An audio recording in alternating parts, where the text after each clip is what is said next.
ये LCD 19 inch की है, मेरे पास आई थी। इसमें वाइट LCD आ रही थी, सफ़ेद हो गई थी।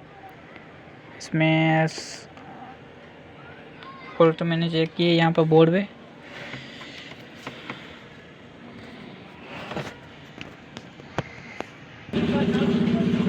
इसमें यहाँ पे ये बोर्ड LCD की तरफ से जाते हैं 5 वोल्ट, ये प्लस में, ठीक है, ये जाते हैं वहाँ पे 5 वोल्ट। ये 5 वोल्ट भर नहीं रहे थे।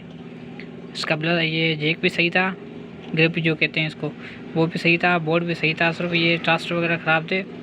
लेकिन मैंने ये 5 वोल्ट वाले तार यहाँ से निकाल कर 5 वोल्ट में यहाँ दे दिए। इसके बाद ये ऑन हो गई है, चल रही है, ओके हो गई है, ठीक है। तो चैनल को सब्सक्राइब करें, लाइक करें और शेयर करें, शुक्रिया।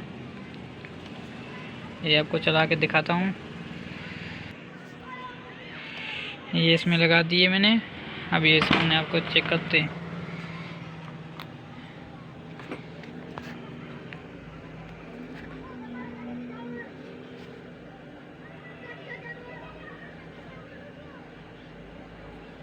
सही है, ये ऑन हो गए। अभी पहले इसमें वाइट का मसला था, अभी ये चल रही है। सिर्फ 5 वोल्ट का मसला था, 5 वोल्ट मैंने वहाँ से दिए, चलने लग गई है, शुक्रिया।